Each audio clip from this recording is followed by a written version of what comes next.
An Ankeny girl is recovering tonight from a dog bite. KCCI received several tips about the incident yesterday at the Applewood Apartments in the northwest part of Ankeny. Only on KCCI, Marcus McIntosh has been working all day to figure out what happened there. He's live in Ankeny with what he's learned. Marcus?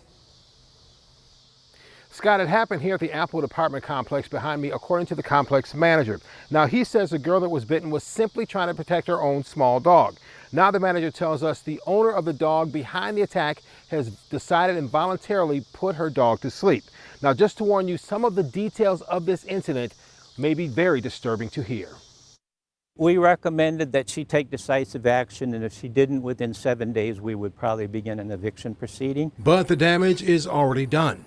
D'Artagnan Doc Shivers lives at the Applewood apartment complex and tells me the girl suffered injuries to her arm. She was bleeding profusely, had blood all on her legs. I seen the wounded dog, his innards was hanging out, and it was bad. After speaking with the parents earlier, I learned that she was bit 12 times total. Property manager Andrew Litzo says the complex is pet friendly, but there are restrictions, including limiting the number of pets residents can own and an interview policy. Since I've been on board for 20 months or so, anybody that brings a dog, I have to interview the dog and then verify that the dog is friendly. Litzo says the dog accused in Monday's biting incident was already at the complex when he took over.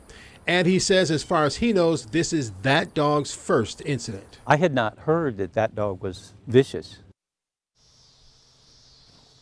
Now, the complex manager and the resident tell me the attacking dog appeared to be a pit bull, but police have not confirmed that. They have not responded to any of my calls or my text messages today.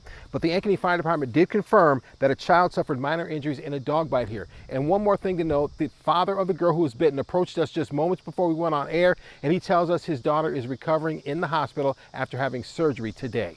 We're live in Ankeny. I'm Marcus McIntosh, KCCI 8 News, Iowa's news leader.